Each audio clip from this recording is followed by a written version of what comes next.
She didn't scream. That was the thing nobody talked about later.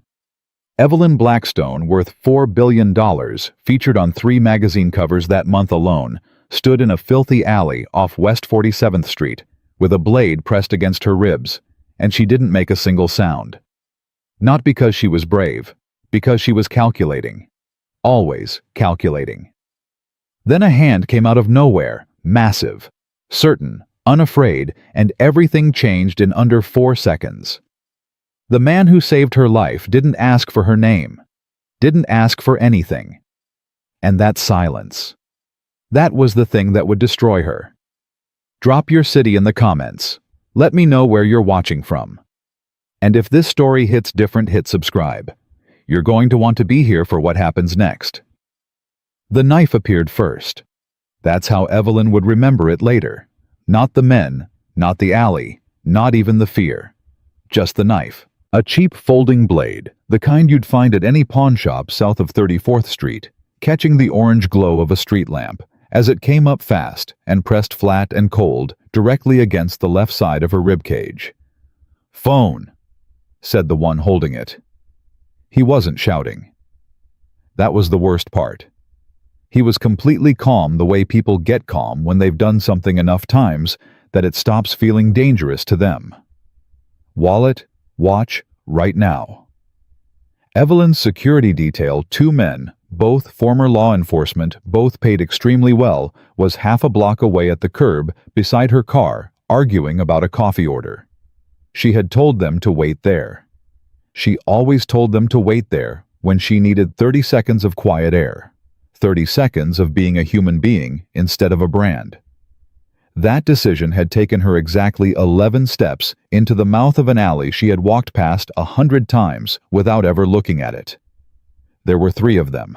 She clocked that immediately. One with the knife to her ribs, one cutting off the alley entrance behind her, and a third younger, shifting his weight from foot to foot, hanging back near the dumpster. A lookout, or a coward. Probably both. I said the watch. The knife pressed harder, not breaking skin. Not yet. Evelyn's mind was doing what it always did, calculating. She thought, if I scream now, Marcus and Chen are 50 feet away. But by the time they clear the entrance, this man's hand has already moved. She thought, the watch is a Patek Philippe $140,000 given to her by her father the week before he died. She thought, if I give it to him, I can replace everything else. She was reaching for the clasp with 2 fingers, slow and deliberate, when she heard it. Not a shout, not a warning, just a sound, a single hard footstep, and then the man with the knife was no longer standing in front of her. He was on the ground. It happened so fast that Evelyn's brain couldn't sequence it properly. One moment, cold steel against her ribs. The next, a large hand had closed around the man's knife wrist, twisted it outward with a sharp mechanical precision, and used his own forward momentum to fold him down toward the concrete. No wasted movement. No drama. The knife skittered under the dumpster. The man hit the asphalt with a grunt that knocked the air out of him. The second one, the one blocking the entrance, surged forward. The stranger turned to meet him and said very quietly, "Don't." Just that one word. The attacker stopped. Something in that voice reached past adrenaline and grabbed him by the spine. He stopped, looked at the man on the ground, looked at the stranger, and then looked at the third kid by the dumpster. A whole conversation happened in about 2 seconds. Then all 3 of them were gone. The one on the ground scrambled up and ran, and the other 2 were already half a block away before Evelyn fully exhaled. The stranger watched them go. He stood very still, hands loose at his sides, tracking the direction they'd run with a calm, practiced patience, like someone waiting to make sure a storm had actually passed before he put down his umbrella. Then he turned to Evelyn. He was not what she expected. She didn't know exactly what she'd expected. Some part of her, still processing at emergency speed, had conjured a vague image of someone large and aggressive, someone who looked like violence. Instead, she found a man who looked like he'd just come from a hardware store. Work boots, dark jeans with a smear of what might have been paint near the knee, a plain gray jacket, the kind that costs $40 and lasts 10 years. He was tall. She'd registered that, and there was a physical quality to him that wasn't quite bulk, more like density, like someone who had been built by actual labor rather than a gym. Early 40s maybe. Dark hair starting to go at the temples. A jaw that hadn't seen a razor in several days. His eyes were the thing, steady dark measuring. Not unkind, but not particularly soft either. "You hurt?" he asked. That was it. Not "are you okay," which would have been reflex, and not "oh my God," which would have been performance. Just the direct functional question. "You hurt?" "No," she said. Her voice came out cleaner than she felt. "I'm not hurt." He nodded once and looked past her toward the alley entrance, checking the sightlines, she realized. Old habit. He wasn't done making sure it was clear. "Your security's coming," he said. "I can see one of them." She turned. Marcus was jogging toward the alley entrance, hand already moving toward his jacket. When she turned back, the stranger was already moving away, headed deeper into the block in the opposite direction, hands back in his jacket pockets, like he was resuming an errand he'd briefly set down. "Wait," Evelyn said. He stopped but didn't fully turn, just half looking back over his shoulder. "I don't even know your name," she said. He looked at her for a moment, something in his face that wasn't quite a smile, but was in that neighborhood. "Reynolds," he said. "Jackson Reynolds." Then Marcus was at her elbow, breathless and apologizing, and by the time she looked back toward the block, Jackson Reynolds was already gone. Dead. For 3 days she told herself she was simply curious. That was reasonable. That was rational. A man had appeared out of nowhere, and done something extraordinary, and then walked away like it was nothing, and naturally, she wanted to understand who that person was. Naturally, she had questions. Evelyn Blackstone was a woman who did not like unanswered questions. She'd built an empire on eliminating them. She did not tell herself that she lay awake on the first night reconstructing the sound of his voice. She did not acknowledge that on the second night, she found herself thinking about the way his hand had moved, not the violence of it, but the certainty. The total absence of hesitation. She had spent 15 years in boardrooms with powerful men, and she knew what certainty looked like when it was performed and when it was real. His had been real. On the third day, she called her head of security, a former FBI counterintelligence officer named Patricia Haverford, and gave her the name. By the end of the day, she had a file. Jackson Daniel Reynolds, 41 years old, born in Knoxville, Tennessee. Enlisted in the U.S. Navy at 18. 20-year career. 2 tours in the Middle East. Qualified as a Navy SEAL at 24, served with SEAL Team 3 out of Coronado for 6 years before transferring to a training and evaluation role. Decorated. Quiet record. The kind of file that had several sections with dense, blacked-out paragraphs that even Patricia couldn't get into. Honorably discharged 4 years ago. Currently residing in Queens, New York. Currently employed as, Evelyn had read this part, twice a maintenance supervisor for a mid-size residential property management company. Responsible for a portfolio of 12 buildings in the borough.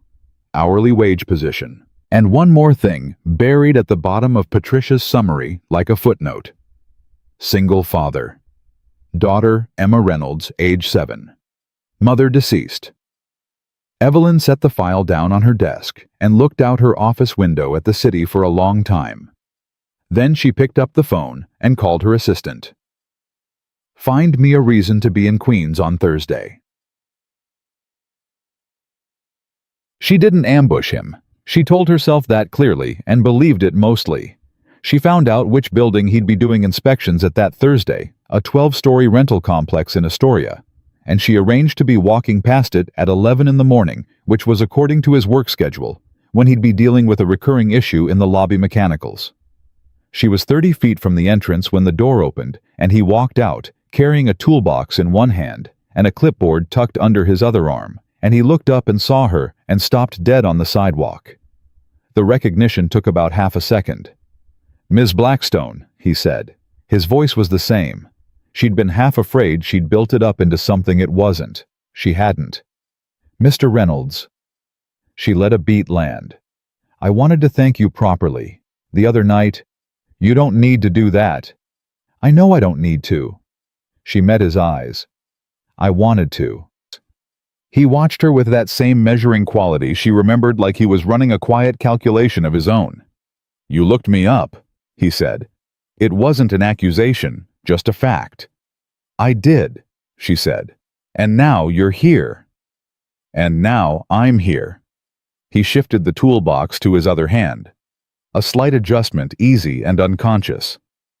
"What is it you actually want, Ms. Blackstone?" The directness of it stopped her for exactly 1 second. Most people she dealt with spent the first 15 minutes of any conversation building toward the actual question. He was already there. "I want to offer you a job," she said. He looked at her. "My head of security is retiring at the end of the quarter," she said. "It's a senior position, director level. I've been looking at candidates for 2 months and none of them have what I saw in that alley. I'd like you to come in and talk." "No, thank you," he said. She blinked. "I haven't told you the salary." "Doesn't matter." "Mr. Reynolds, the number would—" "I'm sure it would," he said without any sharpness in it. "I appreciate the offer. I'm happy where I am." He said it the way someone says something that is simply true. No performance in it, no false modesty, no invitation to negotiate. He was happy where he was. That was the whole answer. Evelyn looked at him for a moment. In 15 years, she could count on one hand the number of times someone had said no to her without at least thinking about it first. "Can I ask you something?" she said. "You can ask." "You were a SEAL for 6 years. You could work anywhere in the private sector, security consulting, government contracts, training operations. High 6 figures, probably 7 if you positioned it right. Instead, you're doing HVAC inspections in Astoria." She paused. "Why?" Something moved through his expression. Not offense. Not discomfort. More like the look of someone deciding how much of a real answer to give. "My daughter gets off the school bus at 3:15, he said. "I'm always there. This job lets me be there. Those other jobs don't." He picked up the clipboard. "That's the whole math." He gave her a slight nod, polite final, and started back toward the building. "I'll be in touch," she said to his back. He didn't turn around, but she heard very quietly what might have been a sound of dry amusement. She reached out 4 more times over the next 6 weeks. Not desperately, she was very clear with herself about that. Professionally. She sent a formal offer letter through a recruiter with the salary figure included, which was substantial enough that Patricia had looked at it twice when Evelyn dictated it. Jackson sent back a single line handwritten on the bottom of the letter, returned through the recruiter. "Appreciate it. Not interested." The handwriting was clean and angular and pressed firmly into the paper. She had lunch scheduled with a venture capital group in Midtown and found herself 20 minutes early because she'd taken a route through Queens for no reason she could explain to her driver, who did not ask. She sent a follow-up email, cordial brief, leaving the door open. He responded in 4 sentences that were so politely definitive they should have ended it. She thought about those 4 sentences for 3 days. What was happening to her was not something Evelyn was practiced at analyzing because it wasn't something she'd had much experience with. She had been in relationships, efficient ones, mostly with men whose worlds fit neatly alongside hers.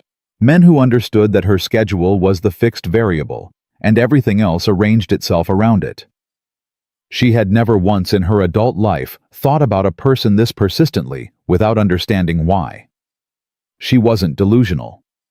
She knew some of what she felt was fascination, the kind you get when you meet someone who operates on a completely different set of values than anything in your world. She knew some of it was pride, the bruise of being turned down. She was honest enough to admit that. But there was something else. Something she didn't have clean language for yet. When she thought about Jackson Reynolds, she kept coming back to one thing: the hand that didn't shake. In that alley, in the half-second between the threat and the action, there had been no tremor, no delay, no calculation. Just decision.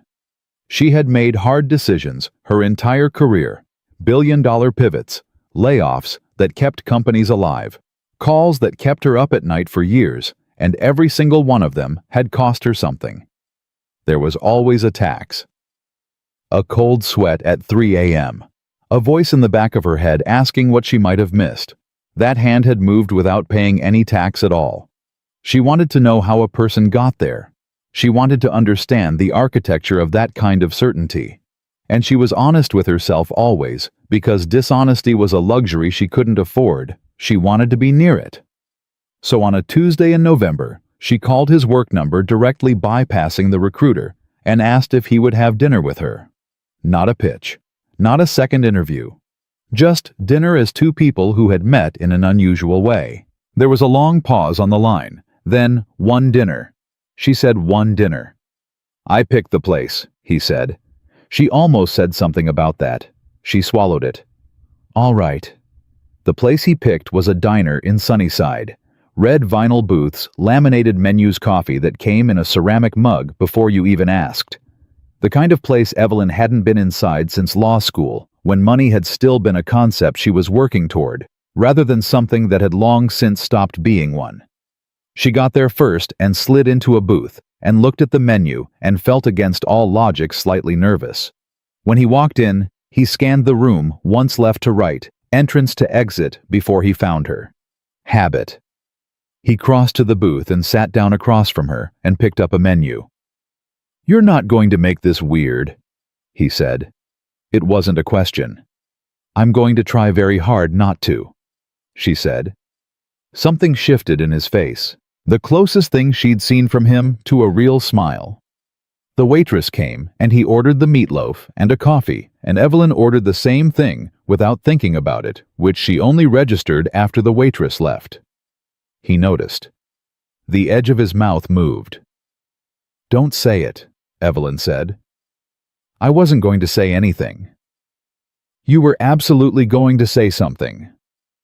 I was going to say, he said, that the meatloaf here is actually really good.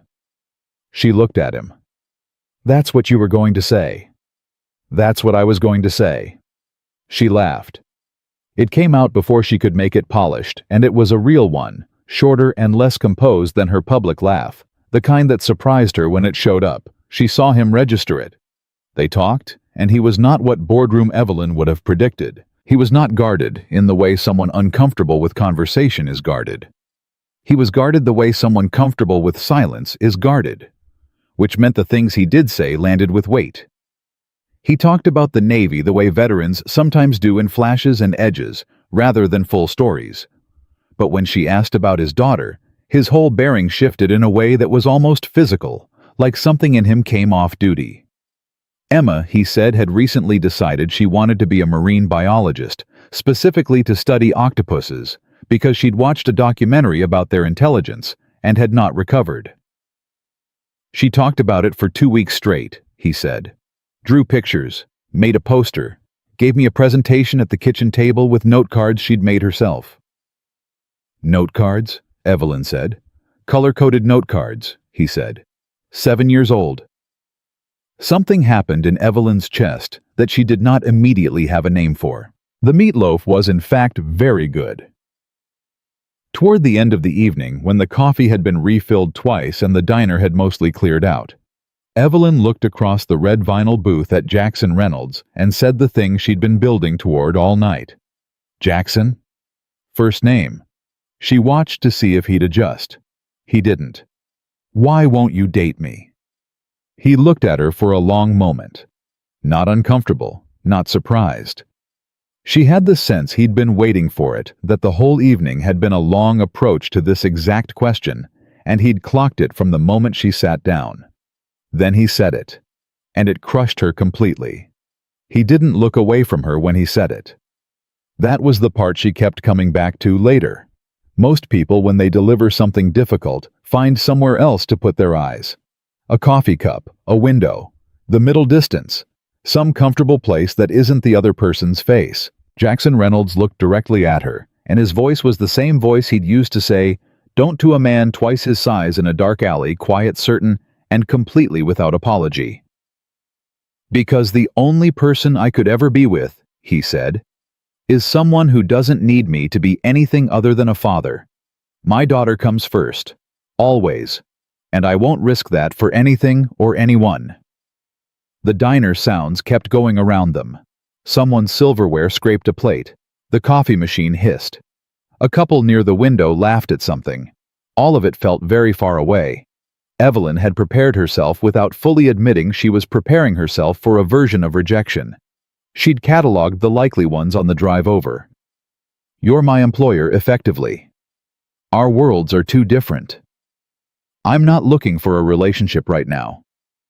She'd even allowed for a more personal one, something about her reputation, her lifestyle, the sheer logistical weight of who she was. She could have handled any of those.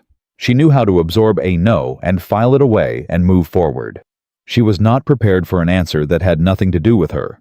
That was the thing that landed so hard. He hadn't said, "You're not right for me." He hadn't even said, "I'm not interested," which would have stung but made sense. He'd said something that was completely, almost impersonally, about his own architecture, like a man describing the load-bearing walls of a house he'd spent years reinforcing. This is what I'm built around. This is what holds everything up. I don't move this not for anything, not for anyone. The word anyone had arrived last, almost gently, but she'd felt it like a door being closed very quietly, but with total finality. She realized, sitting there in a red vinyl booth, with a half-eaten plate of meatloaf in front of her, that no one had ever made her feel so simultaneously seen and irrelevant. He wasn't cruel about it. There wasn't a single sharp edge in what he'd said, but the effect was the same as if he'd calmly set her down on a shelf and said, "You're not the priority here, and you never will be." Not because she wasn't worth it, but because something else simply mattered more. She picked up her coffee mug because she needed something to do with her hands. "How old was she?" Evelyn said. "When you lost her mother." Jackson watched her for a moment, measuring. Then, 3. "And you've been doing this alone since then?" "I have help," he said. "Her grandmother comes twice a week. There's a neighbor, Mrs. Caruso, who Emma would honestly rather live with given the chance. She makes better food than I do." He paused. "But yeah, mostly." "Does Emma know," Evelyn said carefully, that you've closed off that part of your life?" "For her?" "She's 7, he said. "She doesn't need to know that." "She will someday." "Someday she will." He turned the coffee mug a quarter rotation on the table just to turn it. "I'll handle that then." Evelyn looked at him. "Don't you ever—" She stopped. Started again. "Don't you ever want something for yourself?" He met her eyes steadily. "She is something for myself. She's the best thing I ever did. There's no sacrifice in it." He said the last part without drama, without weight. Just fact. "People keep waiting for me to act like it costs me something. It doesn't." Evelyn set down the mug. She didn't speak for a moment because she was doing something she almost never did. She was sitting with an emotion she hadn't processed yet, instead of immediately converting it into action. What she felt was not quite sadness, and not quite admiration, and not quite the specific ache of wanting something you genuinely cannot have. It was some unnamed alloy of all 3, and it was heavier than she expected. "I owe you an apology," she said. He tilted his head slightly. "I've been very persistent," she said. "The letters, the calls, tonight. I told myself it was professional interest, and She stopped. She was not a woman who stumbled over words. It annoyed her. "I wasn't being fully honest with myself about what I was doing." Jackson looked at her for a long moment. Then he said something she didn't expect. "I know." She looked up. "I know what you were doing," he said, not unkindly. "You're not the first person who's had trouble taking a no that came without a good enough reason. And I get it from where you're sitting. I probably look like I'm throwing something away. Good opportunity. Good life. Good—" He stopped, rerouted slightly. "You're used to people who want things. Everybody in your world wants something, and they'll bend whatever direction they need to get it. Somebody who just doesn't want to be moved, that reads as a puzzle." "You're not wrong," she said quietly. "I'm not a puzzle, Ms. Blackstone." He said it without any hardness. I'm just a man who's already figured out what matters." The check came. He picked it up before she could reach for it, and when she started to object, he gave her a look that was so plainly simply decisive that she let it go without a word. He left cash, exact amount, plus a 20% tip she noticed without meaning to, and stood up and put on his jacket. At the door, he held it for her, and they stood outside on the sidewalk in the cold November air. Her car was 2 blocks down. His, she guessed, was somewhere else entirely. "Thank you for dinner," she said. Genuinely. "Sure," he said. "Jackson." She said it before she knew she was going to. For what it's worth, Emma's lucky. Not every father would... She stopped. Not every father does what you do. Something passed through his face. It was brief and private, and she had the sense she wasn't supposed to have seen it. Then it was gone. "Good night, Ms. Blackstone," he said. She watched him walk away, hands in his jacket pockets the same way he'd walked away in the alley, like a man who had somewhere to be and was already thinking about it. She stood on that sidewalk in Sunnyside, New York, worth $4 billion, and felt something she hadn't felt in a very long time. She felt small, not diminished, not humiliated, just small, human-sized, like the world had suddenly recalibrated around a different set of measurements than the ones she was used to. She wasn't sure yet whether that feeling was terrible or necessary. She suspected it might be both.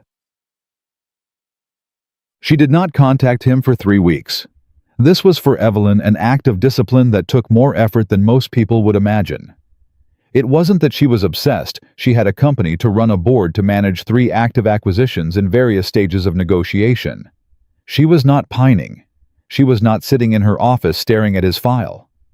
What she was doing was something quieter and harder. She was thinking about what he'd said, turning it over the way you turn over a stone to see what's living underneath. She thought about it during a conference call with her CFO. She thought about it in the back of the car on the way to a Thursday morning investor briefing. She thought about it at 2 a.m. when sleep wouldn't come, which was not unusual. She'd had a complicated relationship with sleep since her 30s, but the content of the 2 a.m. thinking was different now.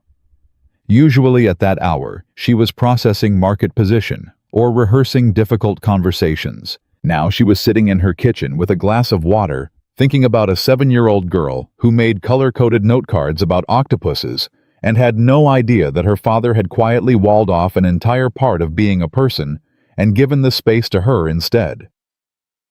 She thought about her own father.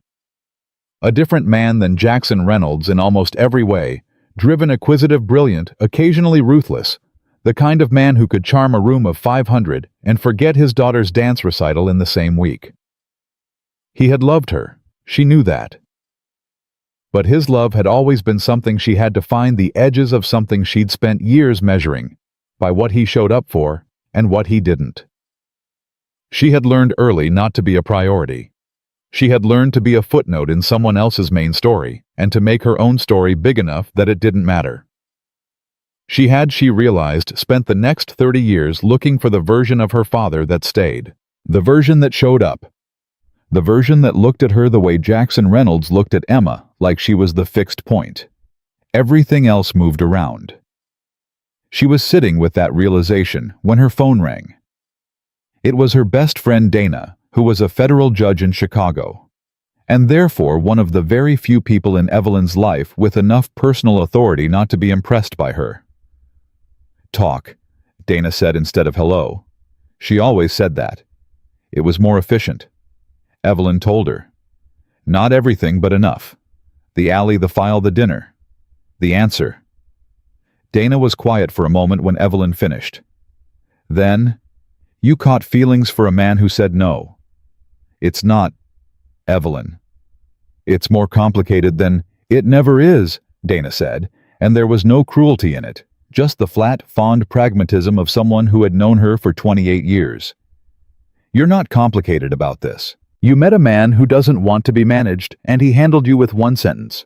And now you can't stop thinking about him because the last time someone didn't want something from you, you were in your 20s and didn't have anything to take." Evelyn was quiet. "Am I wrong?" Dana said. "You're not entirely wrong," Evelyn said. "So the question is," Dana said, "what are you going to do about it? And I want to be very clear before you answer, I'm not going to help you strategize how to get this man. He told you no. He told you why. That's a complete answer." "I know that." "Good. So what are you going to do?"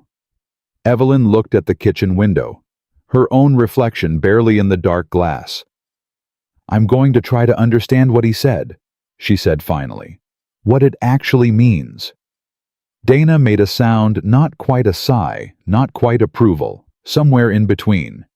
"That's the first smart thing you've said in this conversation." "Thank you, Dana.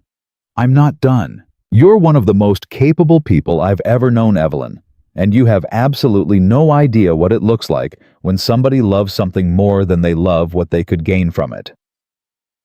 That man showed you that. The question isn't how you get closer to him. The question is what you do with the fact that you've apparently been surrounded by people who don't operate that way for your entire adult life." After she hung up, Evelyn sat with that for a long time. The fourth week, she sent him a message, not a job offer, not a pitch. A single text to the number she still had from when she'd called his work line. "I heard what you said. I'm not reaching out for the reasons I was before. I'd like to know if we can be in each other's lives at all, in whatever way that looks like for you. You don't owe me an answer." She put the phone down and went back to work. He responded 6 hours later. She was in a board meeting when it came in and didn't look at it until after, which was its own small act of discipline. "I appreciate that. I'll think about it." She read it 3 times. Then she put the phone in her desk drawer and left it there for the rest of the day. What she didn't know then, what she had no way of knowing sitting in her office with its 42nd floor view of a city she'd spent her life conquering, was that on the other side of that text message, in an apartment in Queens, Jackson Reynolds was sitting at a kitchen table across from a 7-year-old girl who had just launched unprompted into a detailed explanation of how octopus arms can act independently of their central brain. Each arm has its own neurons, Emma was saying with the focused intensity of someone delivering testimony. It's like they each have a little brain, so the octopus doesn't even have to tell them what to do. They just know. "Is that right?" Jackson said. "That's right." She pointed her fork at him for emphasis, then seemed to remember her manners and put it back down. "Dad, are you listening?" "I'm listening," he said. And he was. He always was. He thought about the text in his pocket for a moment, thought about the woman who'd sent it, who had surprised him at dinner in a way he hadn't fully anticipated, not with anything dramatic, but with a moment of honesty he hadn't seen coming. I wasn't being fully honest with myself. He'd heard a lot of things in his life from a lot of people, and he'd developed a decent radar for what was real and what was constructed. That had been real. He wasn't a man who made decisions quickly about things that mattered. He was the opposite. He was a man who made decisions slowly and then executed them without hesitation, because the time for doubt was before the commitment, not after it. He had learned that the hard way in places he never talked about, and it had served him well in ways he didn't advertise. So he sat with the text. He sat with the question it implied. What does this woman actually want, now that the original thing has been declined? And can I trust that she knows the difference? He sat with the memory of her face in the diner when she'd said I wasn't being fully honest with myself. The slight fracture in the composure, the way she'd looked briefly, like someone who was very capable and very alone, and was only just noticing both of those things at the same time. He knew something about being alone by choice. He respected it when he saw it. He also knew that chosen loneliness and imposed loneliness were different animals and that sometimes people confused them. "Dad," Emma said. "Yeah, Bug." "Do you think we could go to the aquarium?" "They have an octopus," Mrs. Caruso said. He looked at his daughter, the dark eyes she'd gotten from her mother, the jaw she'd gotten from him, the complete and total focus she seemed to have inherited from some combination of both, and made entirely her own. "Saturday," he said. She beamed. The kind of smile that made everything else a very manageable problem. He thought, "I'll think about it." That was what he'd told her. He'd think about it. And so he did.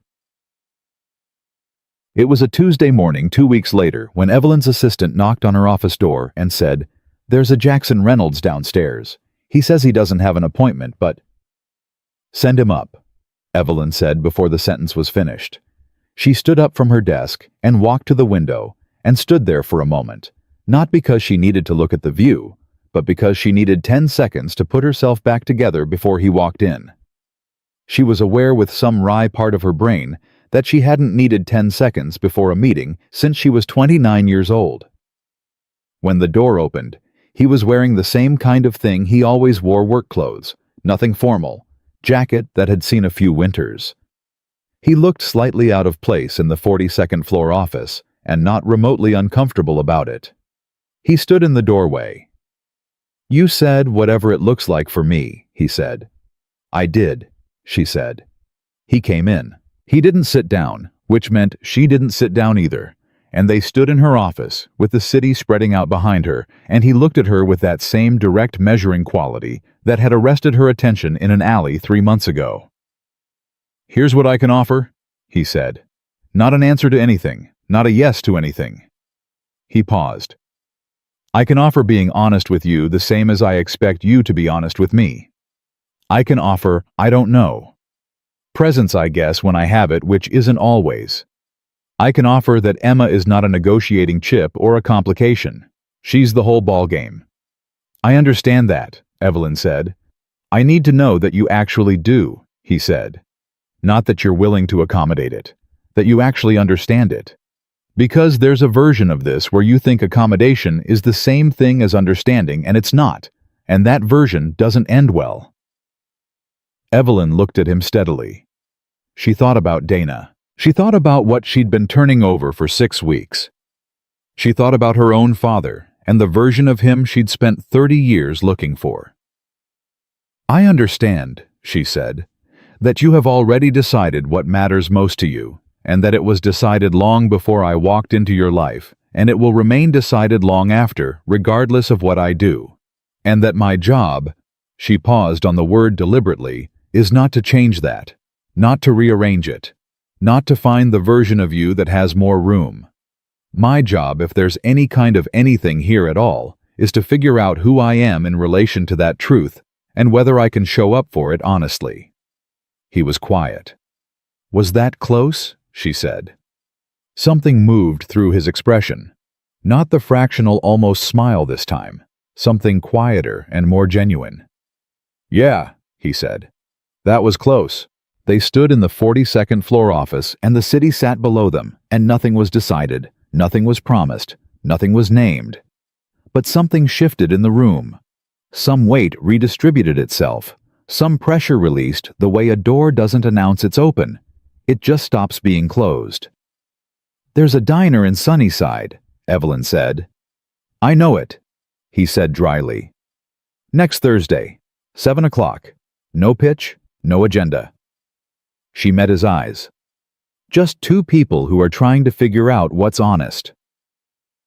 Jackson Reynolds looked at her for a long moment. Then he reached over and picked up a pen from her desk just to have something to do with his hand the way she'd picked up the coffee mug and set it back down. 7 o'clock, he said. He turned and walked out of her office, and Evelyn stood at the window and watched the door close and let out a breath that she hadn't known she was holding. Downstairs, crossing the lobby toward the street, Jackson pulled out his phone and sent a text to Mrs. Caruso, asking if she could watch Emma next Thursday evening. Then he put the phone back in his pocket and went back to work. Thursday came the way important things always do, unremarkably, with no announcement, just another day that happened to carry more weight than the ones around it. Evelyn got to the diner at 6:52. She'd told her driver to drop her a block away, which she hadn't done the first time, and she wasn't entirely sure why she did it now, except that walking the last block felt like the right thing, some small way of arriving on her own terms, instead of being delivered. She wore a coat she'd owned for 6 years, dark wool nothing that announced anything. She'd stood in her closet for longer than she wanted to admit before choosing it. Jackson was already there. Of course he was. He was the kind of man who was always already there. He was in the same booth as last time, coffee in front of him, looking at his phone with the focused efficiency of someone clearing a task before the real thing started. He looked up when she came in, and she noticed the way she'd been noticing things about him that she'd have never paid attention to with anyone else. That he put the phone face down on the table before she'd even reached the booth. Not in his pocket, just face down. The small, deliberate act of setting something aside. She sat down across from him. "No pitch, no agenda," he said by way of greeting. "No pitch, no agenda," she confirmed. The waitress came, and Evelyn ordered coffee, and didn't look at the menu, and Jackson said he was fine. And for a moment, they just sat there, with the comfortable noise of the diner around them, and it was not awkward exactly. More like the silence of two people who both know they're about to say something real, and are taking a breath before it. "Can I ask you something first?" Jackson said.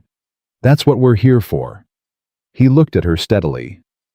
"What happened to you that made you work the way you work?" She blinked. She'd prepared herself, if prepare was even the right word for the conversation to go in a certain direction, for it to be about them, about what was or wasn't possible, about terms and understandings. She had not prepared for that. "That's a big opening question," she said. "You asked me first time in this booth why I am the way I am," he said. Seemed fair. She wrapped both hands around her coffee mug. It was a gesture she'd picked up from him without realizing it, and she was aware of that and didn't stop. "What do you want to know specifically?" "You run a $4 billion company," he said. "You've been doing it since you were 34. You've got a security detail because people have actually tried to take things from you, and you're not surprised by that, which means it's happened enough times that surprised isn't your first response anymore." He paused.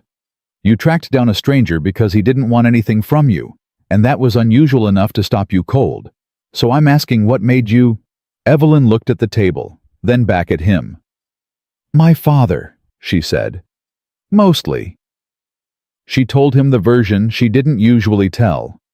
Not the official biography version, self-made, mentored by her father, took the company public at 38, but the actual version. The father who was electric in a room and missing from a kitchen. Who told her she could do anything and then wasn't there to see it.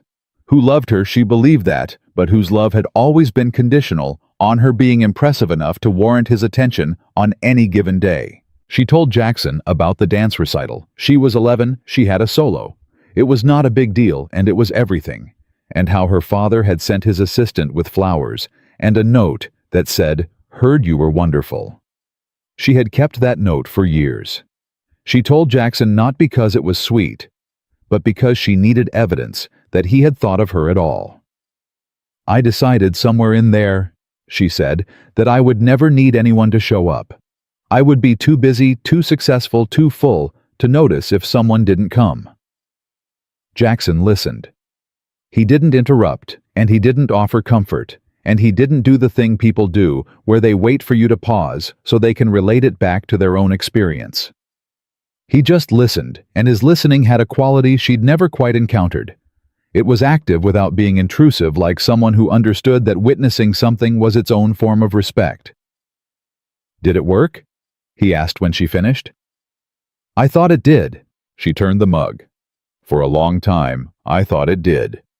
And now," she looked at him, "I met a man in an alley who wasn't impressed by any of it, and it turned out that mattered more to me than I'd like to admit." Jackson was quiet for a moment. Then, "I'm not unimpressed by what you've built. I want to be clear about that. What you've done it's real and it's significant, but you're right that it doesn't change the math for me. It just doesn't factor in."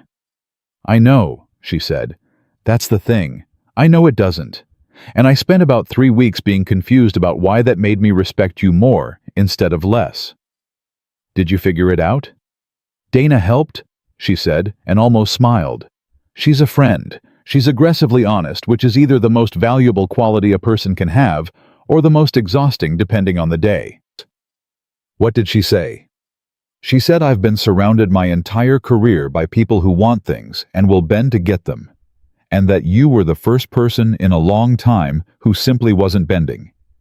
And that I confused that for a puzzle when it was actually just integrity.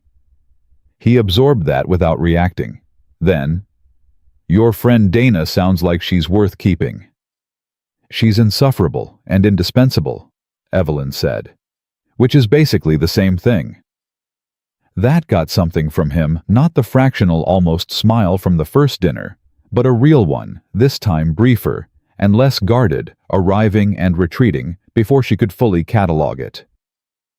It did something to her chest that she'd stopped trying to classify. They talked for 2.5 hours.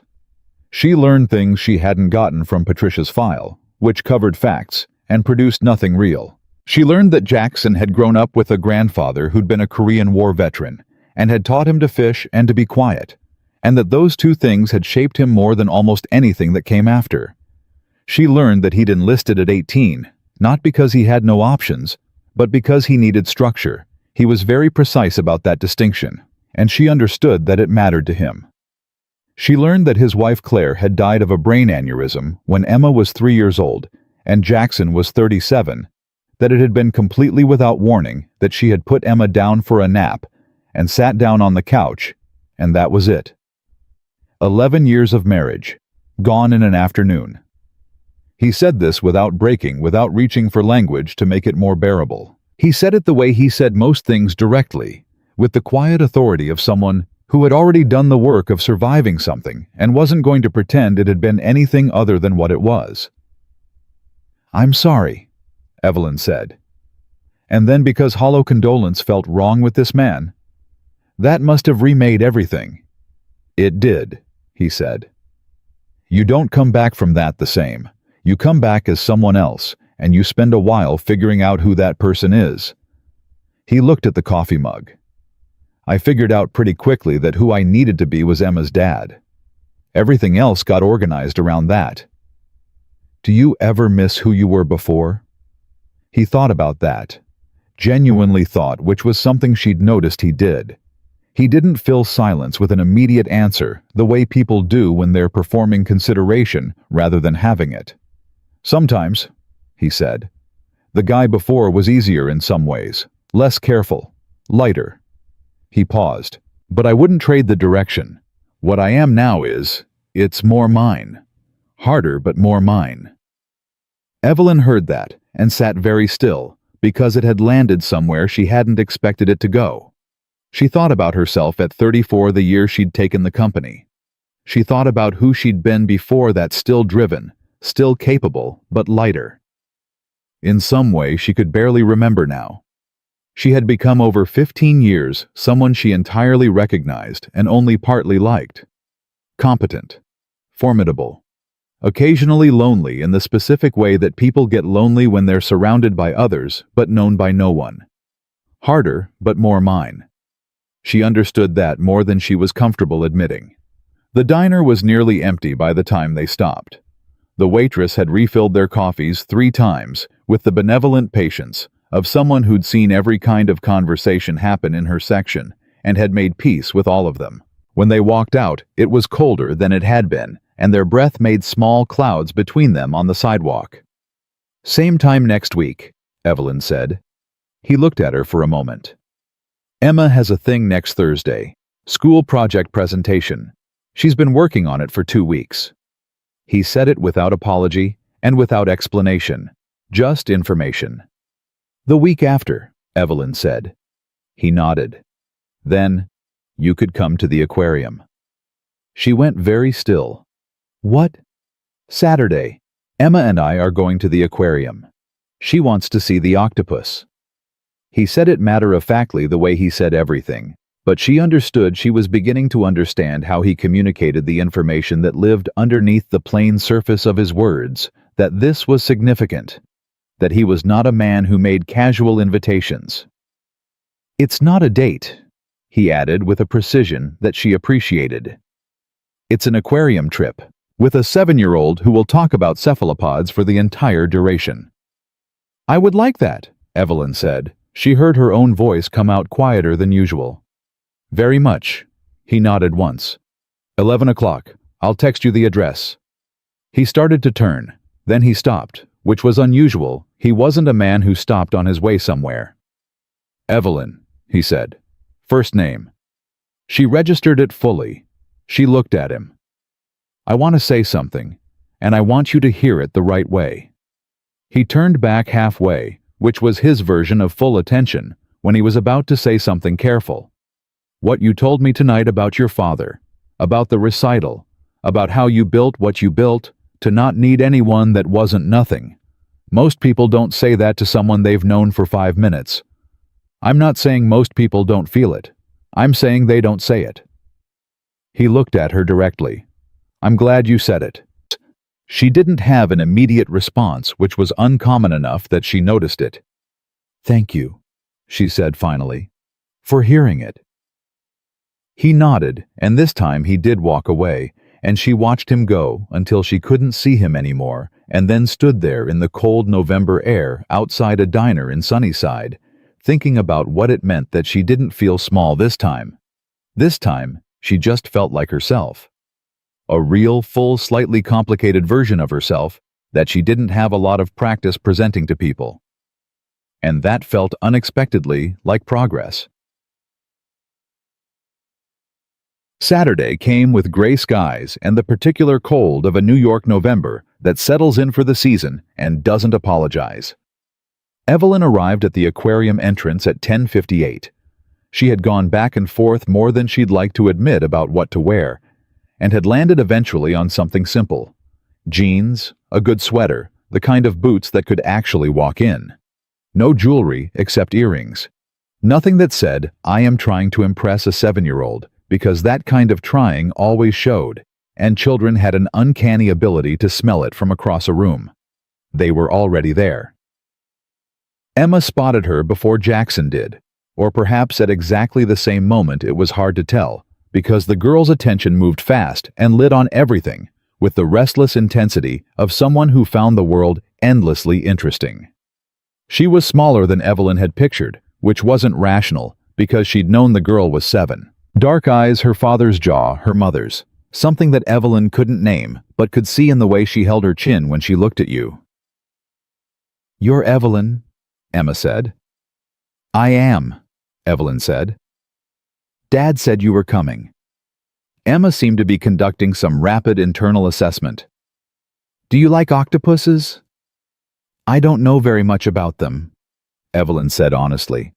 I was hoping you could help with that. This appeared to be exactly the right answer.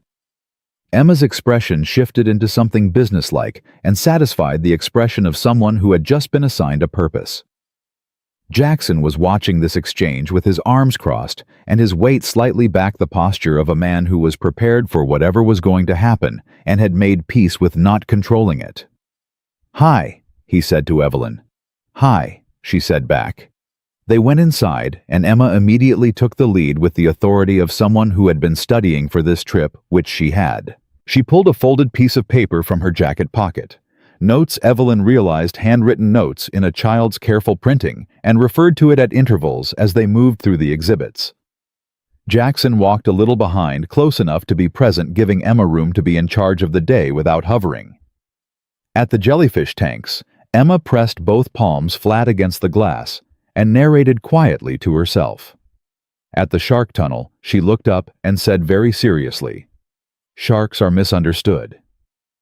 At the touch pool, she spent 8 minutes with a horseshoe crab and explained to Evelyn that they were technically more related to spiders than to crabs, which she said as though she expected this to cause distress. That's genuinely alarming, Evelyn said. Emma looked at her, then laughed a short, delighted sound that she seemed slightly surprised to have made. Like Evelyn had passed a test she hadn't known she was giving. Jackson, walking beside Evelyn while Emma darted ahead to the next exhibit, said quietly, "She doesn't laugh like that with most people." "She's extraordinary," Evelyn said, and meant it completely. "She is," he said. "Simple. No modifier, no qualification. Just, she is. When they reached the octopus exhibit, Emma stopped talking. This was remarkable because Emma had not stopped talking in the previous hour and 40 minutes. She just stood in front of the tank and looked, and the octopus, a large Pacific giant arms tucked against the glass, seemed to look back. Evelyn stood beside the girl and looked too, and in her peripheral vision, she could see Jackson standing slightly apart from both of them, watching his daughter watch the octopus with an expression that was so private and so full that Evelyn felt like she had walked accidentally into something sacred and should be very quiet about it. "She's thinking," Emma whispered. "The octopus," Evelyn said. "They always are." Emma didn't look away from the glass. "They remember things. They recognize faces. They dream." She paused. "Scientists aren't sure what they dream about, but they do." Evelyn looked at the octopus, pale and enormous against the blue glass. "What do you think she dreams about?" Evelyn asked. Emma considered this for a moment with complete seriousness. "The ocean, probably," she said. "What it felt like to be out there. Before." Evelyn stood very still next to the 7-year-old girl and felt something quiet and enormous move through her that she didn't try to name. After the aquarium, they walked to a sandwich place Emma had specifically requested, and Emma sat across from both of them and ate her turkey sandwich in the methodical, focused way of a child who was simultaneously thinking about 6 other things, and managed to hold court for 45 minutes on the topics of ocean acidification, the best season of a nature documentary series she was watching with her father, and whether or not her teacher, Mr. Patel, was actually smart or just teacher smart, a distinction she appeared to find meaningful. Evelyn answered questions when they came her way, and mostly just listened because listening to Emma was its own experience. She talked the way Jackson listened, with a quality that was entirely her own. At one point, Emma turned to her father and said out of nowhere, "Dad, I think Evelyn is good." Jackson raised an eyebrow. Yeah. Emma went back to her sandwich with the finality of someone who had delivered a verdict and considered the matter settled. Jackson looked across the table at Evelyn. His expression was doing the thing where very little moved, but something communicated anyway. Evelyn looked back at him. She felt the heat of something she'd stopped trying to suppress rising in her chest. Not urgency, not want, in the grasping way she was used to, but something slower and more serious. Something that felt like the beginning of understanding what she was actually in. On the subway platform, after waiting for Emma's train back to Queens, Evelyn's car would come separately. Emma hugged Evelyn with the sudden full commitment of a child who does nothing halfway. Arms around her waist cheek pressed into her coat. Evelyn stood there for a second, both hands uncertain in the air, before she put them down gently on the girl's shoulders. Emma pulled back and looked up at her. "Will you come again?" "If your dad says it's okay," Evelyn said. Emma looked at Jackson. Jackson looked at his daughter, then at Evelyn, and then back at his daughter. "It's okay," he said. Emma nodded satisfied and went back to stand beside her father on the platform. Jackson put a hand lightly on her head without looking down, an automatic gesture that he probably didn't even register he'd made. The train came. They got on. Evelyn stood on the platform and watched the doors close. She stood there for a moment after the train was gone, in the underground noise and the artificial light, and she thought about Emma's voice saying, "She's thinking," in front of the octopus tank. She thought about Jackson's face watching his daughter.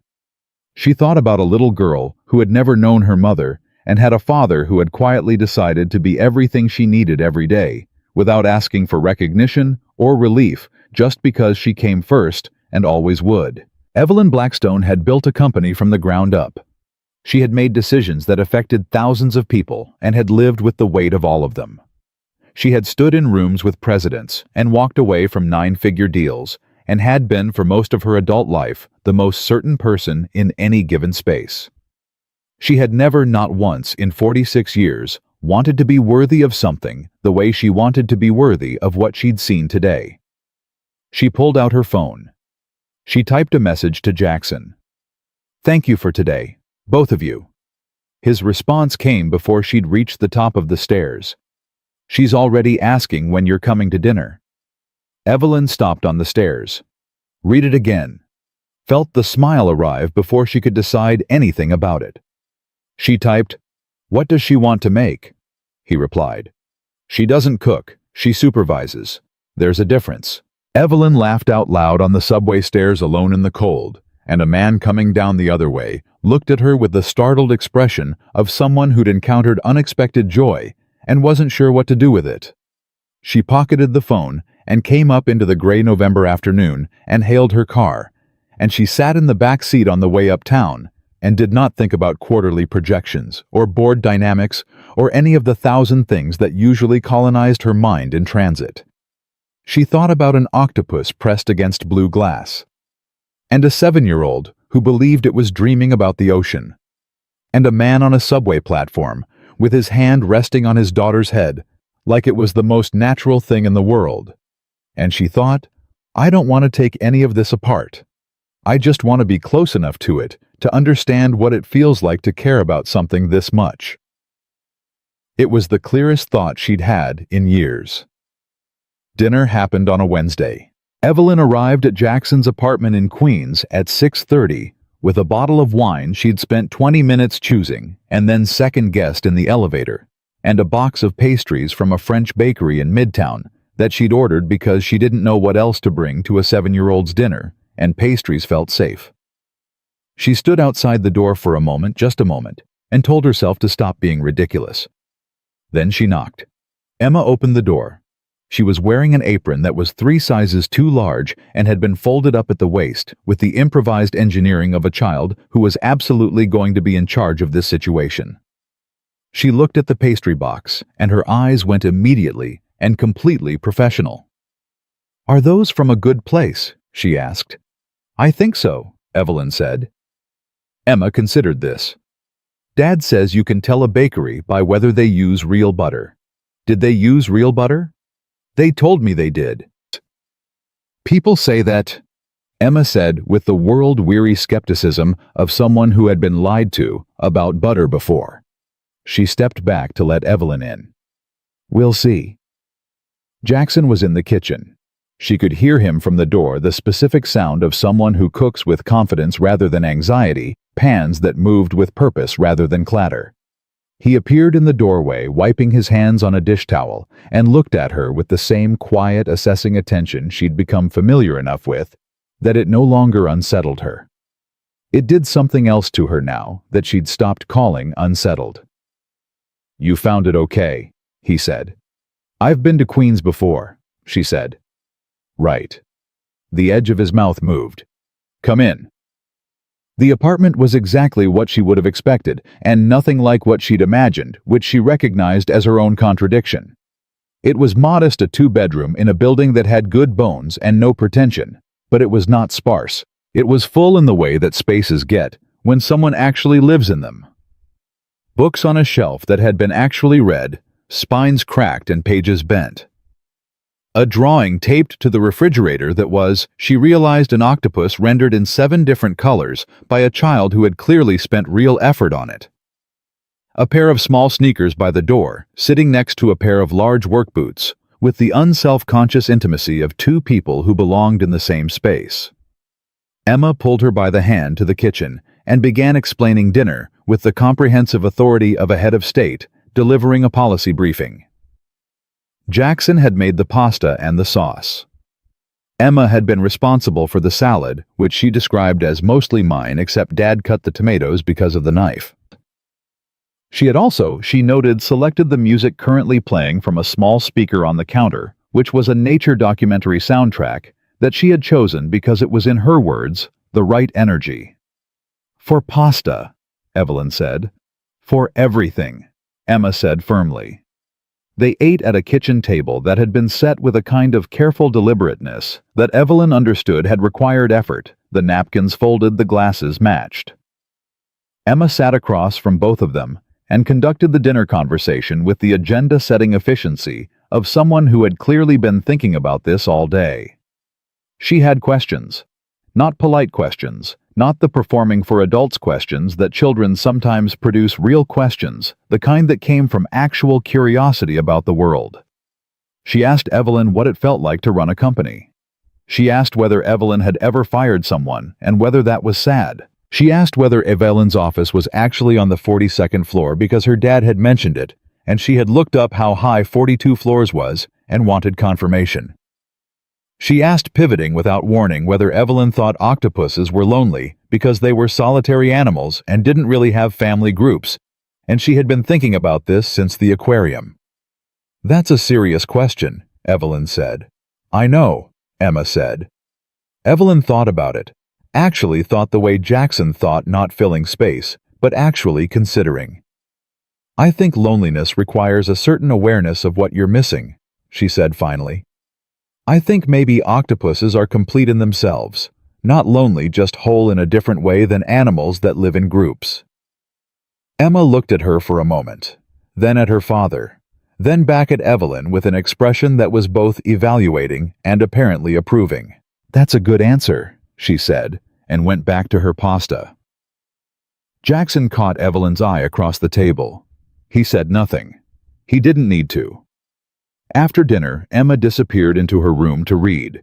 She was, Jackson explained, in the middle of a book about deep-sea creatures that she treated with the focused devotion of someone completing a professional obligation, and Jackson and Evelyn sat at the kitchen table with the wine and the good pastries which Emma had assessed formally before dinner and declared acceptable, and they talked the way they'd been talking for weeks now, in that particular register that had developed between them, honest without performance, a little careful in the places where the ground was softer. "She's going to start asking questions," Jackson said at one point, "about what this is." "What will you tell her?" Evelyn said. "The truth in whatever version makes sense at her age." He turned the wine glass. "That you're someone we're getting to know. That it's not simple." He paused. "That good things sometimes aren't simple." "Is that what this is?" Evelyn asked. "A good thing." He looked at her directly. "I don't let people into this apartment," he said. "I don't let people sit at that table with her. I have had exactly 2 people in the last 4 years who have had dinner here who weren't family or Mrs. Caruso." "I know," she said quietly. "So, yeah," he said. "I think it's a good thing." She held that for a moment. Outside, a siren passed, and the city sound filtered through the window and faded, and it was quiet again. "I want to tell you something," she said. He waited. "I've been thinking about the job," she said. "Not the one I originally offered you. That was something else. I understand that now. But I have a genuine problem. I have a director of operations position that's been sitting open for 6 months because I cannot find someone with the right combination of logistical intelligence, situational judgment, and operational discipline. The position is 9 to 5, Monday through Friday. No travel requirements beyond New York Metro. Full flexibility on schedule as long as the work gets done." She met his eyes. "I'm not pitching you. I'm telling you it exists, and I'm telling you I would rather have you in that role than anyone I have interviewed, and I'm telling you that if you want to think about it, the offer is there. Without this attached to it. They're 2 completely separate things." Jackson was quiet for a long moment. "You practiced that," he said. "Twice?" she admitted. "To make sure it sounded like 2 separate things." "To make sure it was 2 separate things," she said. "In my own head, before I said it to you." He looked at the wine glass. He turned it again, the quarter rotation the habit. "Why that position?" "Because it fits," she said simply. "Your background, your skill set, the way you think about problems. I watched you handle a 3-man threat in under 10 seconds with nothing but your hands and 1 word. Do you know how long it takes me to find someone who can manage a operations crisis without falling apart? The way you processed that alley, the threat assessment, the economy of the response, the way you made sure the situation was fully clear before you moved on, that's exactly what I need in someone who manages operational risk for a 1,200-person company." He said nothing. You don't have to answer now, she said. Or ever. I mean it about them being separate. I know you mean it, he said. That's why I'm not saying no immediately. He picked up his wine glass, looked at it, set it down again without drinking. I need to think. Take whatever time you need. He nodded slowly. Then, how long has it been open? 6 months, she said. And you're only telling me now. I was going to tell you the first time, she said. Then I decided I wanted to know who you were first, before I put work into the room between us. Something in his expression shifted something small and serious. That was smart, he said. I have my moments, she said. He almost smiled. You have a lot of them. You just work very hard not to look like you're having them. She looked at him. You see things, she said. It came out quieter than she meant it to. Occupational habit, he said. Then more quietly, and I pay attention. To you specifically. Which I don't say to make it weird, I say it because you deserve to know it. The kitchen was very quiet. Evelyn thought about her father, about the recital, about the note that said, "Heard you were wonderful." She thought about all the years of building something enormous to fill a space that had nothing to do with money or power, and she thought about sitting in a kitchen in Queens across from a man who paid attention, not because it served him, not because there was something to gain from it, but because she was there, and he'd decided she was worth paying attention to. That was the whole reason. She was there, and he'd decided. She said, I don't know how to do this well. He said, what does that mean? It means, I'm very good at a lot of things, she said. And this is not one of them. Being open, letting things be slow, letting something develop without trying to manage the outcome. She paused. I'm aware that I still have impulses in that direction. To manage it. I'm working on it. I know, he said. I can see you working on it. Is it that obvious? Only because I'm watching? He said. And because I do the same thing, different version. Mine's I manage by limiting. If I don't let something in, I can't lose control of it. He was quiet for a second. That's what I had to think about after the diner. After you said you understood what the priorities were. Because the risk isn't that you disrespect the priorities. The risk is that I'd let something in, and then have to make a call I wasn't ready to make. She felt the weight of what he'd just offered. She understood the specific kind of disclosure that Jackson Reynolds did not make casually. She treated it accordingly. What changed? She said. What made you come upstairs that day? He was quiet for long enough that she thought he might not answer. Then, you said my job is to figure out who I am in relation to that truth. You didn't say you'd accommodate it. You didn't say you'd be patient. You said you'd figure out who you are. He looked at her. That's a different thing. That's somebody doing actual work.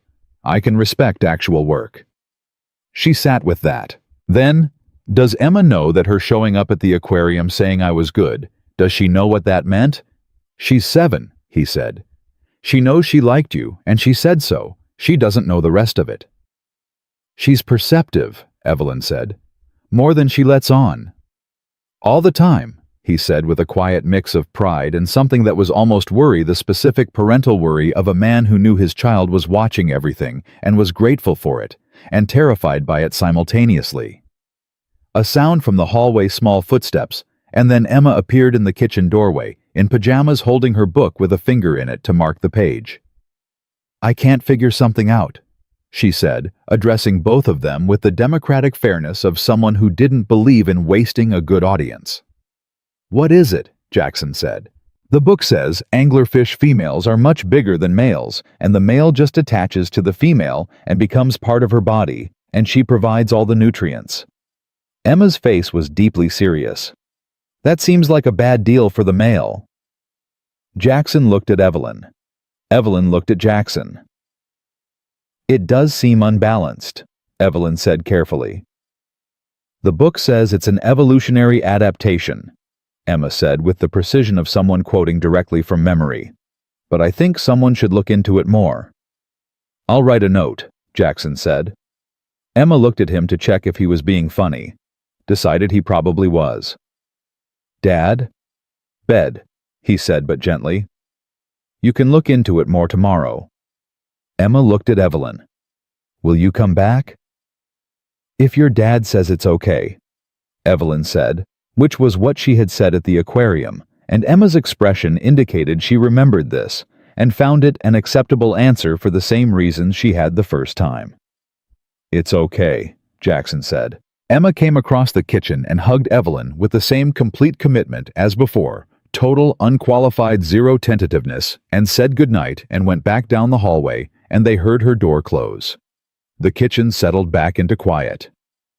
She does that, Jackson said. Decides on people. Takes her a while, and then she just decides. She decided on me, Evelyn said. She decided on you at the aquarium, he said. Tonight was just confirmation. Evelyn looked at her wine glass. She felt something moving in her throat that she was not going to allow to become anything embarrassing. And she swallowed it and breathed and looked back up. Tell me something, she said. What would Claire think, she said, of this, of all of it? It was a risk. She knew it was a risk before she asked it, but she had decided somewhere over the last few weeks that the right way to be in a room with Jackson Reynolds was honestly, and that meant asking the thing she actually wanted to know instead of the safe version of it. He looked at her for a long moment. His face went somewhere private and then came back. She would have liked you, he said. She didn't have a lot of patience for people who weren't real. She would have appreciated the thing at the diner when you said you hadn't been honest with yourself. She would have said, okay, this one's being honest, I can work with this one. He paused. She also would have probably told me I waited too long to let anyone in. She was always more generous than me, in that direction. She sounds like she was remarkable, Evelyn said. She was, he said. Simple. Present tense would have been easier, and he used past tense because he was who he was. She was. They were quiet together for a while, and the quiet wasn't empty. It had the texture of two people sitting with something real and not needing to fill it. When Evelyn left, he walked her to the elevator, not to her car, not to the building entrance, just to the elevator, which felt right for where they were, the right distance for the right moment. They stood in the hallway, and he looked at her with that steady, dark attention that had stopped her cold in an alley 4 months ago. The job, he said. I'll think about it. I know, she said. And the other thing. He said it without naming it, because neither of them was in the business of naming things before they were ready to be named. I'm in this. Whatever this is. I'm in it. She held his gaze. So am I. He nodded once. She got on the elevator. The doors closed. She rode down to the lobby alone and walked out into the Queen's night, and her car was at the curb, and Marcus was standing beside it in the patient professional way of a man who had driven her through 15 years of late evenings and never once asked where she'd been. She got in the back seat. He pulled into traffic. For a while she didn't look at her phone, didn't check email, didn't think about the board or the open operations position or the acquisition she had a call about in the morning. She looked out the window at the city going past and thought about a kitchen with a drawing of an octopus on the refrigerator and a pair of small sneakers next to a pair of large work boots by the door, and she thought, this is what it looks like when someone builds a life instead of a resume. She thought about what kind of person she wanted to be in relation to that. Not alongside it, not adjacent to it actually. In relation to it, actually connected, actually willing to be changed by it. She had spent 46 years being very good at building walls and calling them discipline. She thought it might be time to learn what she was like without them. Her phone buzzed.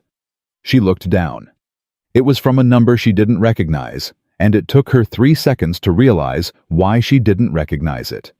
It was Emma's school tablet, which she had apparently given Emma her contact information for at some point in the evening without tracking it.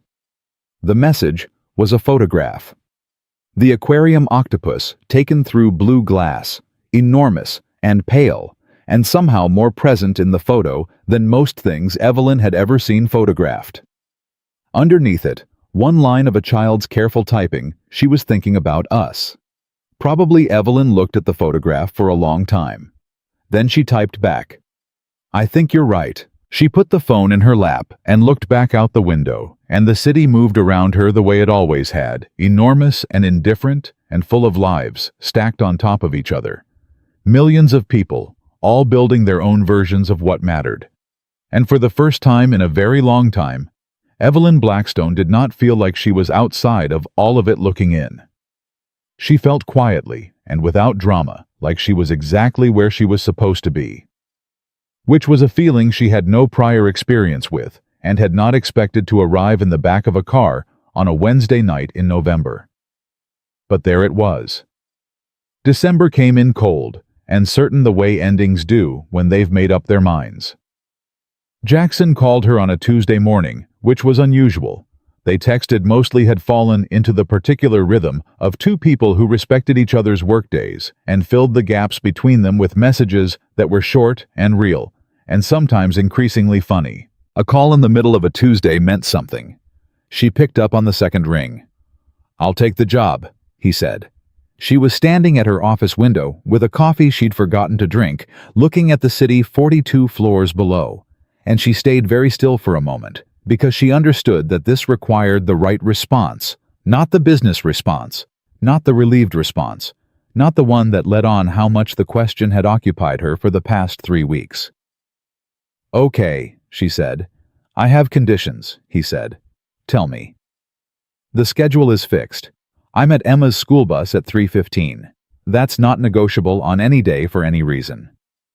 He said it not as an ultimatum, but as information the way he always delivered things that were simply true. "If there's a crisis that needs me past 3, I need enough lead time to arrange coverage for her. That means communication, real communication, not last minute." "Agreed," she said. "I report to you directly or I don't take it. I'm not interested in navigating a chain of command to do my job." "That was already the structure," she said. "I want it in writing." "You'll have it." A pause. She heard him breathe. "And the last thing." She waited. "Whatever is happening between us, the other thing it runs on a completely separate track. If this job stops working, that doesn't end because of it. And if the other thing stops working..." He paused. "I still have to do this job well. Emma's watching how I handle things. I need to handle this one right." "Jackson," she said. "Yeah. I was going to put all of that in the contract anyway." A beat of silence. Then, very quietly, what she was almost certain was the real version of his laugh. Not the controlled, almost smile. Not the dry sound she'd heard once or twice. The actual thing brief and low and entirely unguarded. "Of course you were," he said. "Monday," she said. "Monday," he said, and hung up. Evelyn set the phone down on her desk and picked up the coffee and looked out the window and felt something she recognized after a moment as relief. Not the relief of winning something, but the relief of something fitting. Correctly the way a door sounds when it finally closes, flush with the frame after years of sticking. She called Patricia and told her to draft the offer letter. Patricia said she would and didn't ask questions. She had not asked questions in 6 years, which was why Evelyn had kept her for 6 years. Then she sat down at her desk and went back to work, which was what she always did, except that the quality of the morning had shifted in some way that was difficult to articulate and entirely real.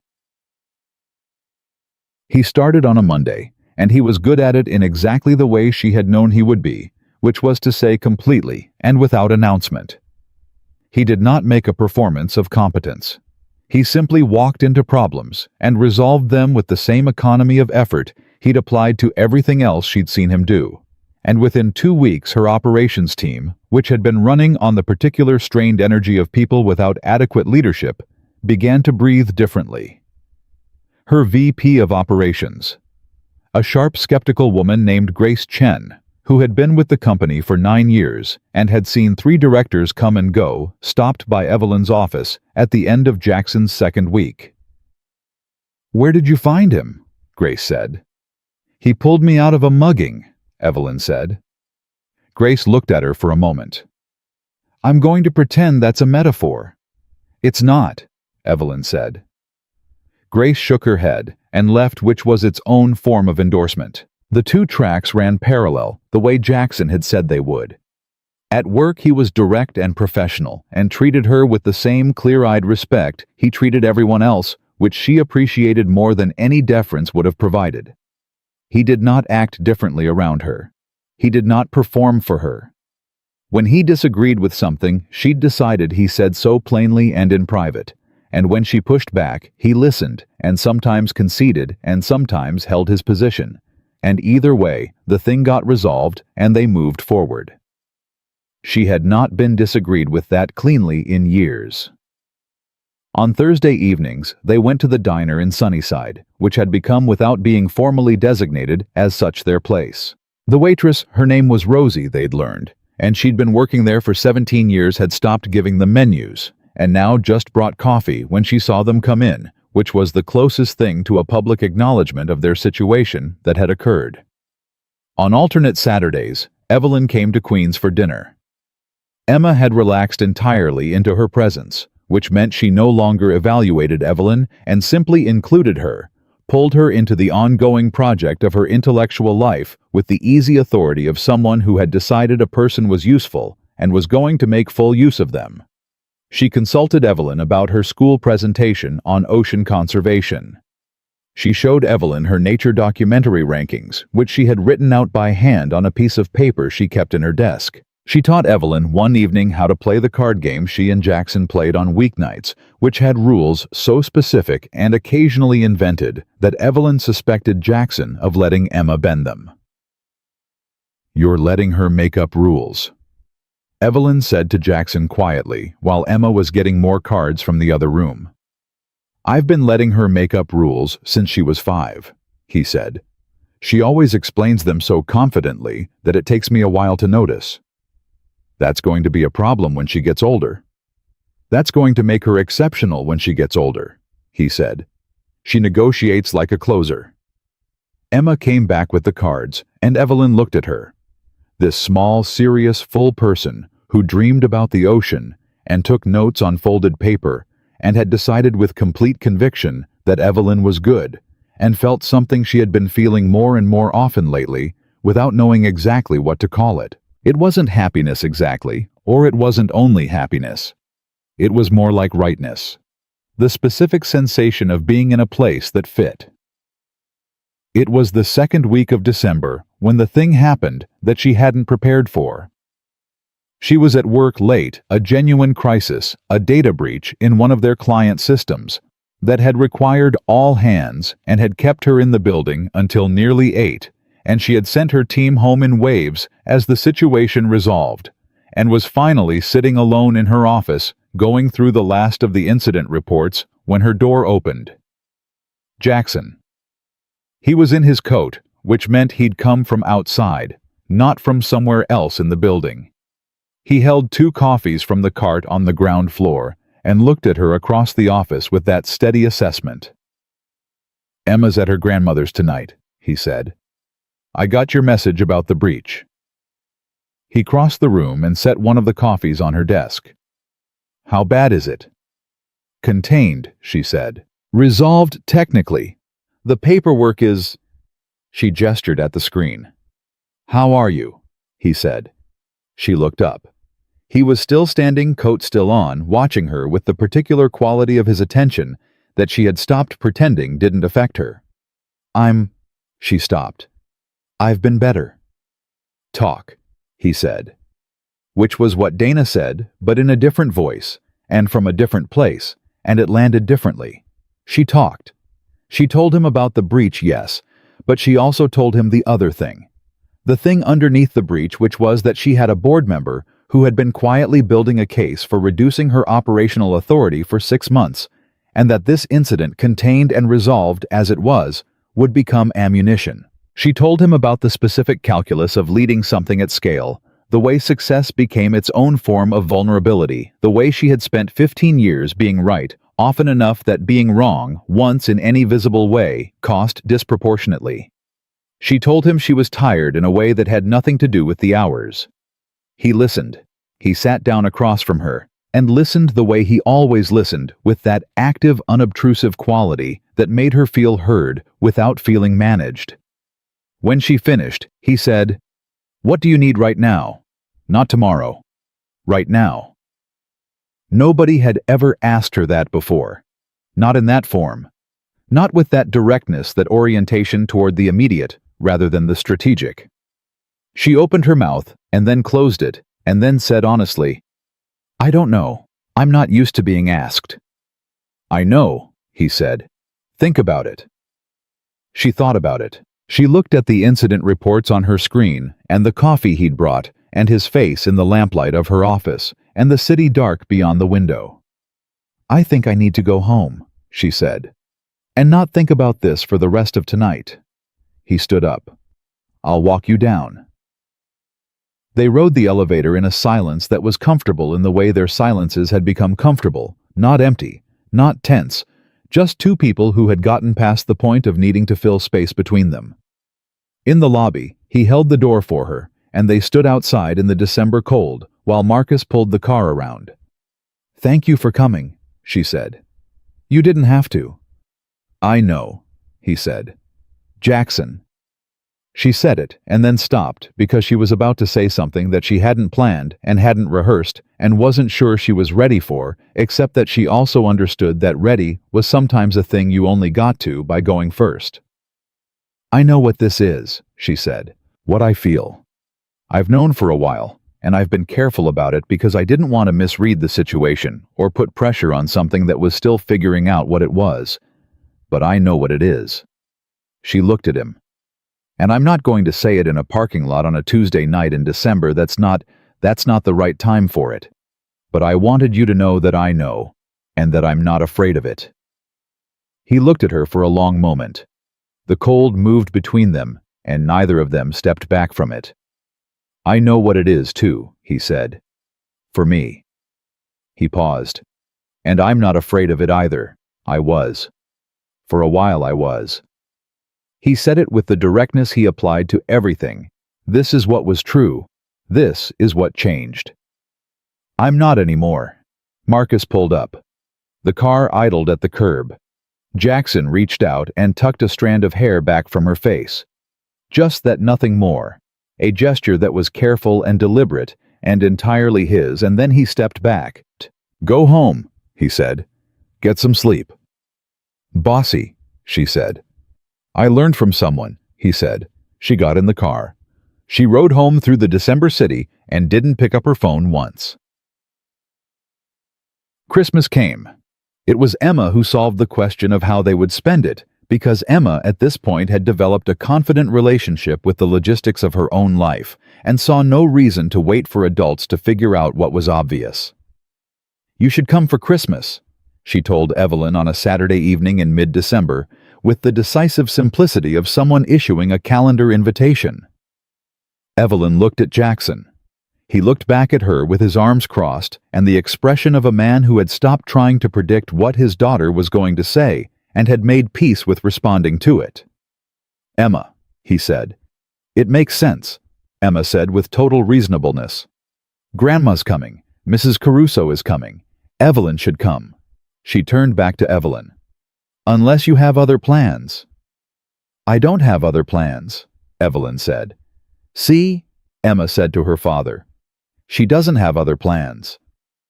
Jackson looked at Evelyn for a moment. His expression had the quality of a man attempting to maintain appropriate parental authority while being privately pleased, which he was not entirely succeeding at. "Christmas," he said to Evelyn. "Christmas," she said.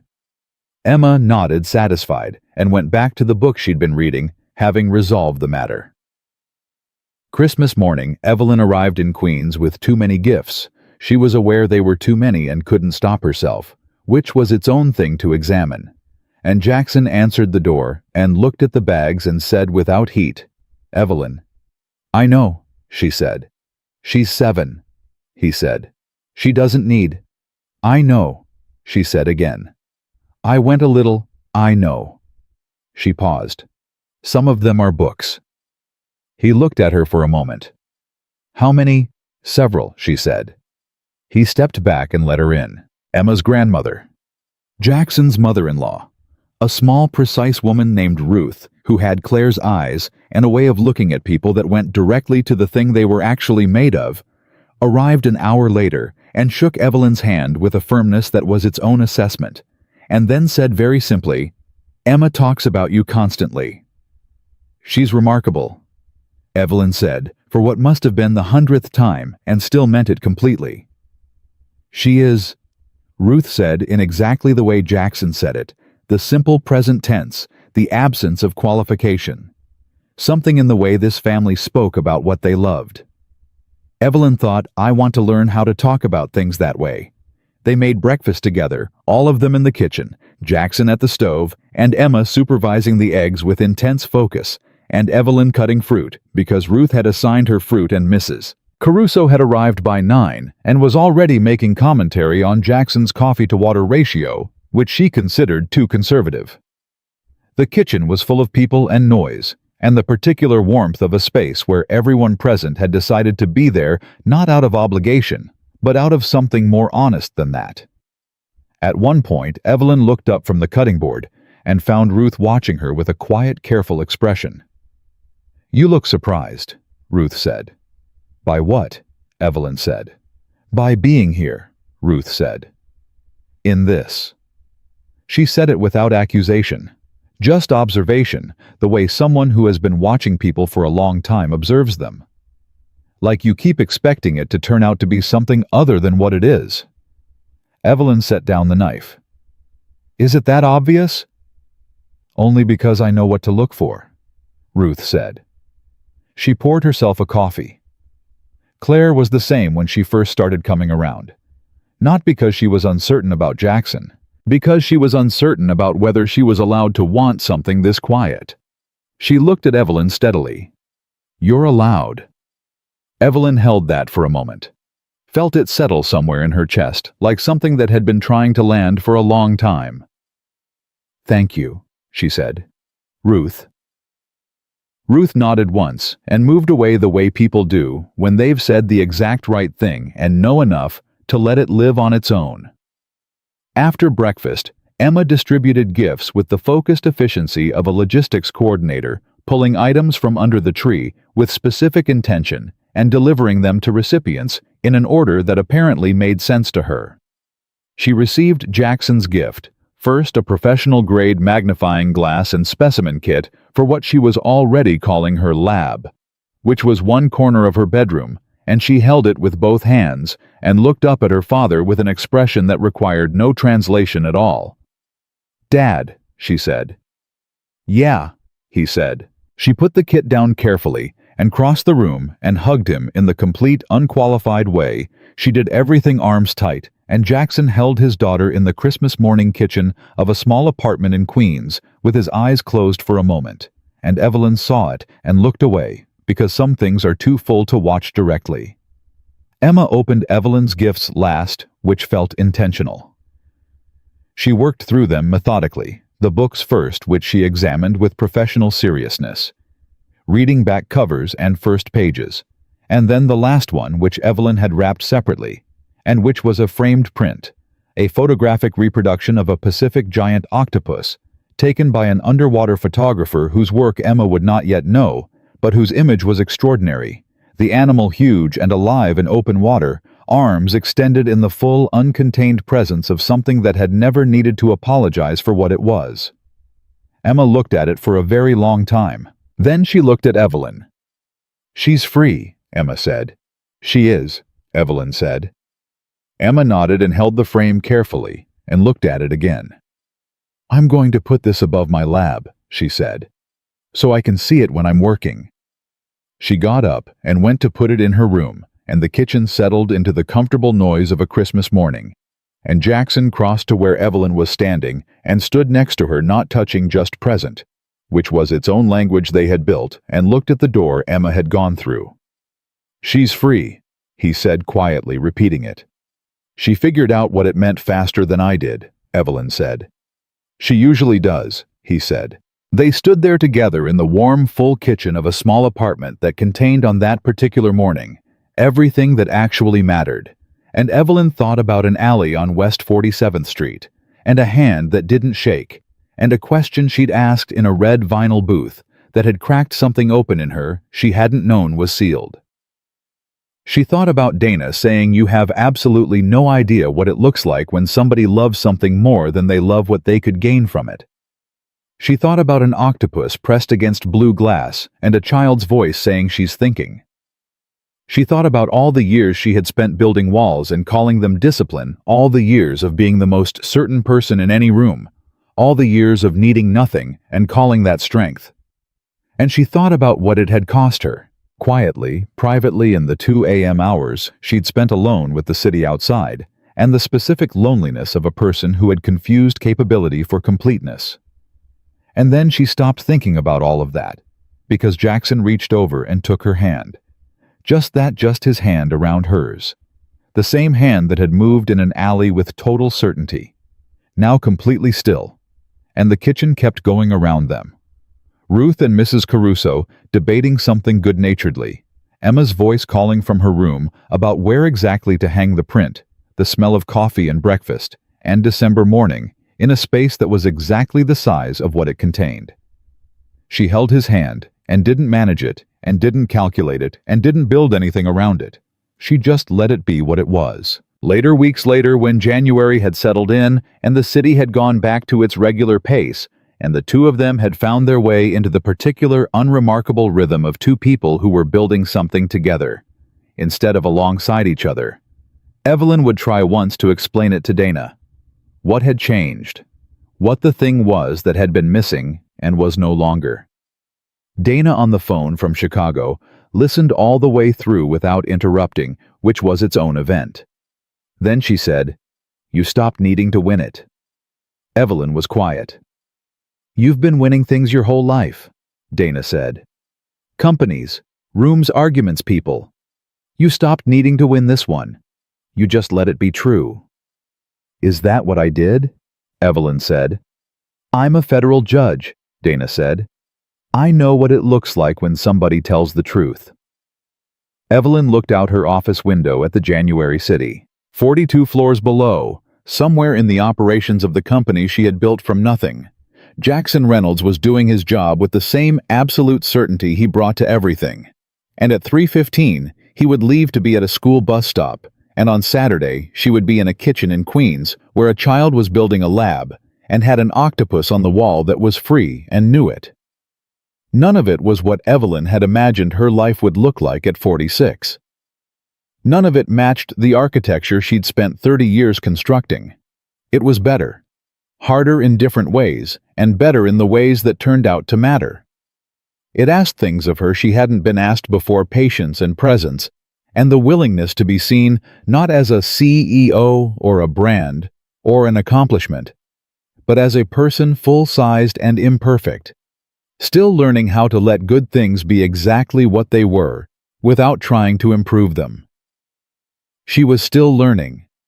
She would be learning for a long time, but she had stopped being afraid of the lesson.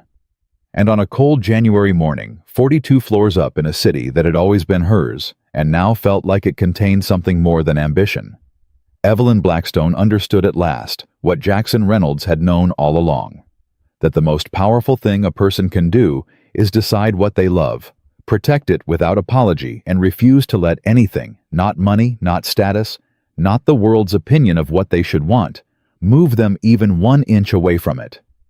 That was not weakness. That was the only kind of strength that lasted.